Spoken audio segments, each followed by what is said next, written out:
Bendecido día en el Señor para todos ustedes, mis queridos hermanos. Hoy ya 9 de enero del 2024. Vamos avanzando pronto en este primer mes del año. Nos ponemos delante de la presencia de la Santísima Trinidad. En el nombre del Padre, del Hijo y del Espíritu Santo. Amén.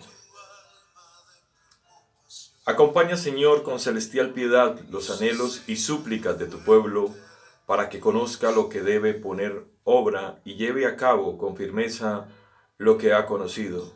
Por nuestro Señor Jesucristo, tu Hijo, que contigo vive y reina en la unidad del Espíritu Santo, y es Dios por los siglos de los siglos. Amén.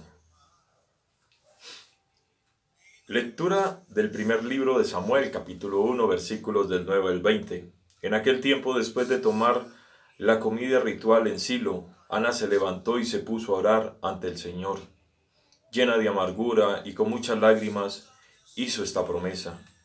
Señor de los ejércitos, mira la aflicción de tu sierva y recuérdate de mí. Si me das un hijo varón, yo te lo consagraré por todos los días de su vida, y en señal de ello, la navaja no tocará su cabeza. Mientras tanto, el sacerdote Elí estaba sentado a la puerta del santuario. Ana prolongaba su oración, y Elí la miraba mover los labios, pero no oía su voz. Pensando que estaba ebria, le dijo: ¿Has bebido mucho? Sal de la presencia del Señor hasta que se te pase.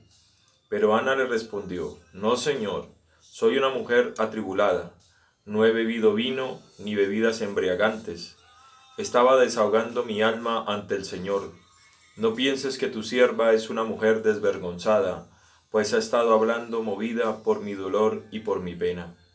Entonces le dijo Elí: Vete en paz y que el Dios de Israel te conceda lo que has pedido. Ella le contestó: Ojalá se cumpla lo que me dices. La mujer salió del templo, fue donde estaba su marido, y comió y bebió con él. Su rostro no era ya el mismo de antes.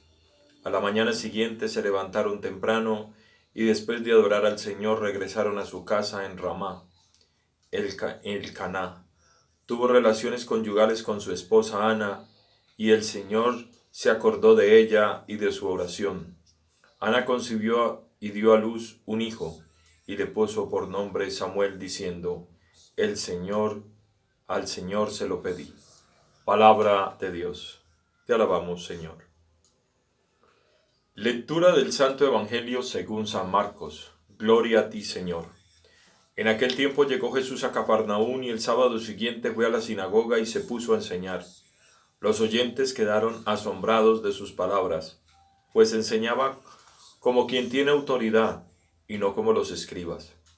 Había en la sinagoga un hombre poseído por un espíritu inmundo, que se puso a gritar: ¿Qué quieres tú con nosotros, Jesús de Nazaret?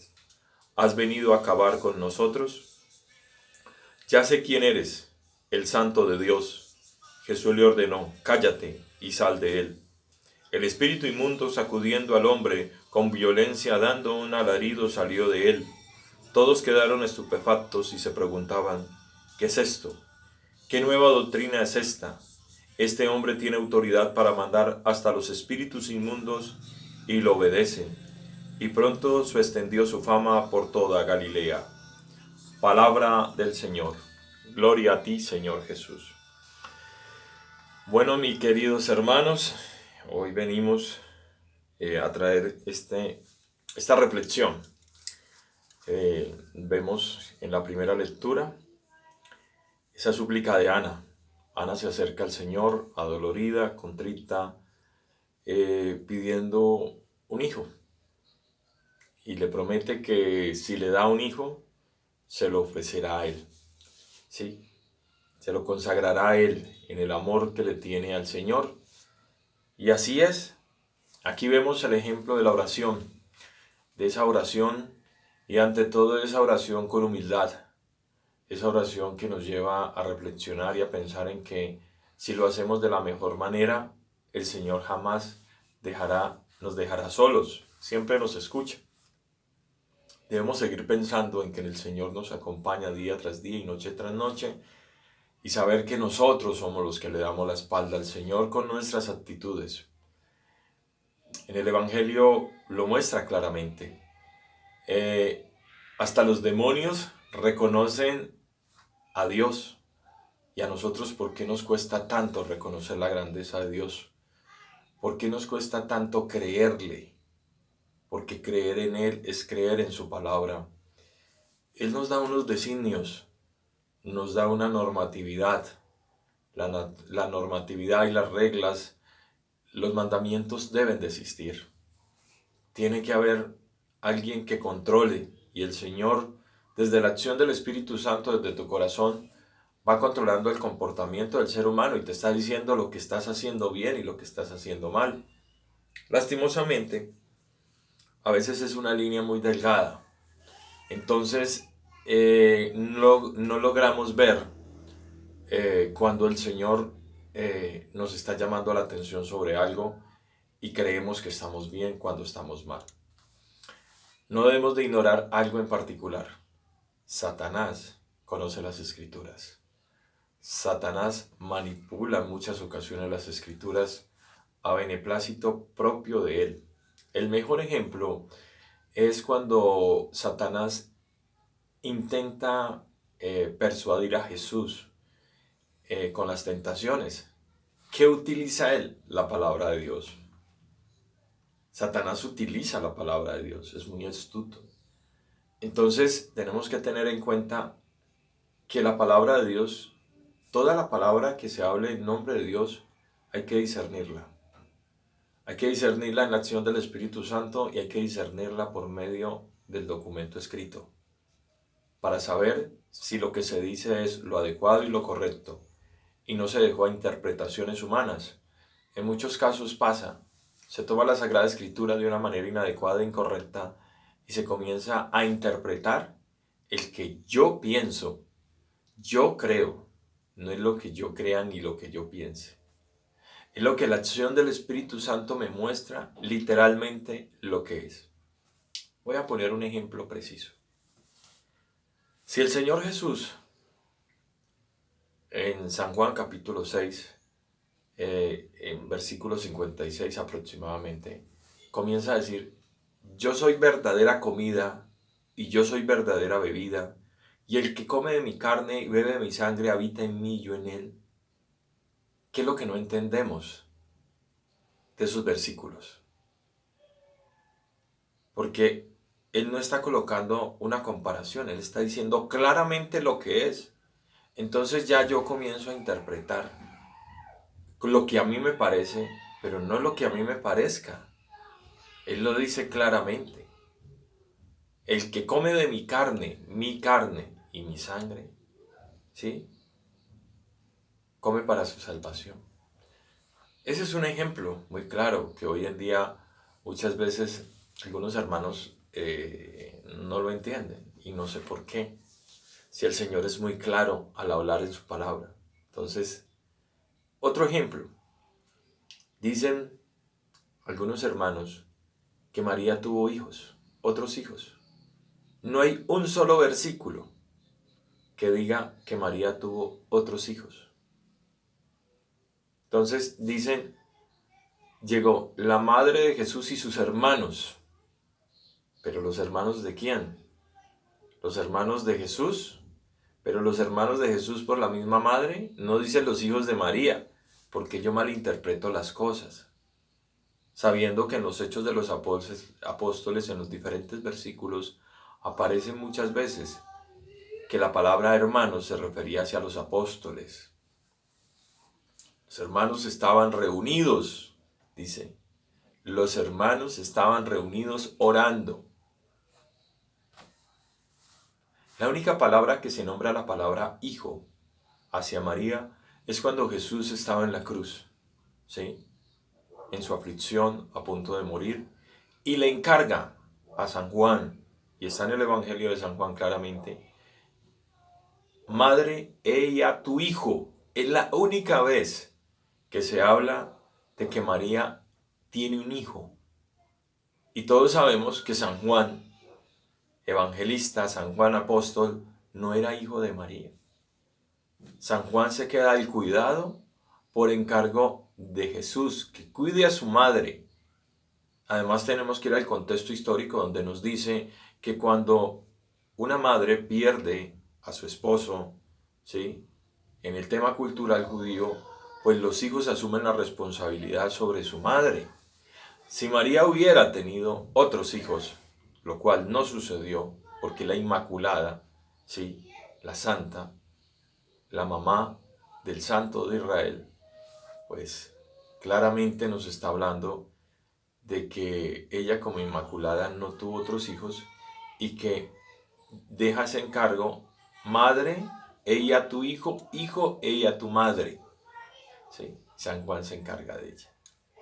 Es un pensamiento mío lo que voy a decir, pero yo creo que por ese amor tan grande que Juan profesó a María cuidándola eh, antes de que ella partiera a la presencia de su amado hijo, eh, yo pienso que ese fue el motivo especial por el cual la intercesión de María, porque San Juan Evangelista es el único que no muere de la manera como todos los demás apóstoles murieron. ¿Sí? Él muere de viejo en la isla de Pasmos, exiliado.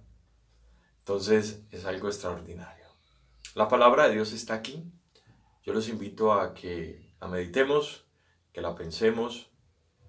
Y yo les hago otra invitación, queridos hermanos. Jamás se dejen cuestionar porque alguien les diga a ustedes, pero tú qué hablas si tú eres un hombre pecador. Porque yo he escuchado esa frase. Si tú eres un pecador, ¿por qué estás hablando de Dios y el comportamiento que debemos tener nosotros los seres humanos?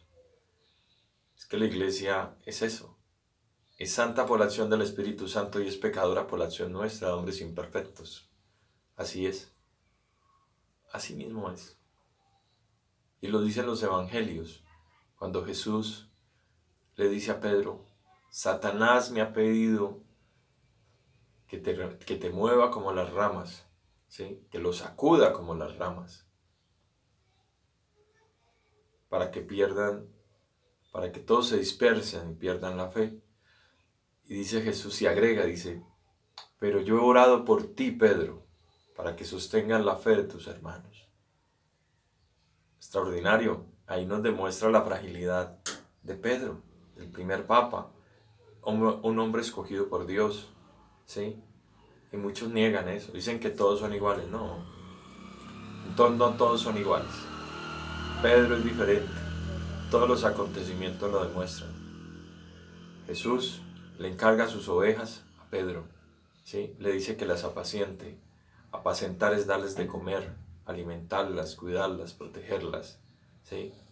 Jesús, por el que ora es por Pedro, para que sostenga la fe de sus hermanos. O sea, a Jesús le entrega las llaves del reino a Pedro, no al resto. Él siempre tiene un encuentro en particular con uno en particular. Y a Pedro, que antes se llamaba Simón, es el único que le cambia el nombre. Hubo a dos solamente que le cambia el nombre, por la función que iban a cumplir. A Simón, que lo llama Pedro, que significa piedra o roca, y a Saulo de Tarso, que le pone Paulo. Son los dos pilares de nuestra Iglesia Católica. Y aquí estamos compartiendo con ustedes este momento de reflexión para todos ustedes. Sigamos orando, unámonos en la oración por las necesidades de los demás. Hay mucha gente que tiene necesidades. No seamos egoístas en nuestra oración. No nos encerremos pidiendo solamente por nuestro sufrimiento, por nuestro dolor y nuestras angustias. Hay mucha gente que necesita de nosotros. Queridos hermanos, ya saben, Edwin Andrés López, aquí en nuestro canal. Pronto estaré hablando sobre un tema particular que es el tema de nulidad de matrimonio católico. Hace poco me he encontrado con varias inquietudes de varias personas que están en el catolicismo y que, digamos, se casaron sin conocer bien el sacramento. Y al desconocer el sacramento en su plenitud, hay muchos argumentos que terminan siendo, se declara el sacramento nulo. O sea, como si no se hubiera realizado porque no cumplió con todo lo estipulado para que fuera válido. Pronto hablaremos sobre el tema. Para aclarar, porque hay personas que me han preguntado sobre el tema y sé que hay muchas parejas en el municipio que quisieran casarse con sus parejas que llevan 30, 40 años, tienen 3, 4 hijos y siendo jóvenes se casaron por decisiones inadecuadas, por presiones de papás, por presiones sociales y todo eso hace que el sacramento se caiga, ¿sí? Por inmadurez, por desconocimiento y muchas otras cosas. Entonces significa, pero ante todo está la protección del sacramento del matrimonio. Así que pronto en estos días estaremos hablando un poquito de ese tema. Dios los bendiga, Dios los guarde. Ya saben, es de Andrés López, aquí en este canal. Suscríbanse, denle like, hagan los comentarios. Ustedes saben que esta es una familia pequeña de amigos que que estamos evangelizando. Dios los guarde. Tengan feliz día en el Señor.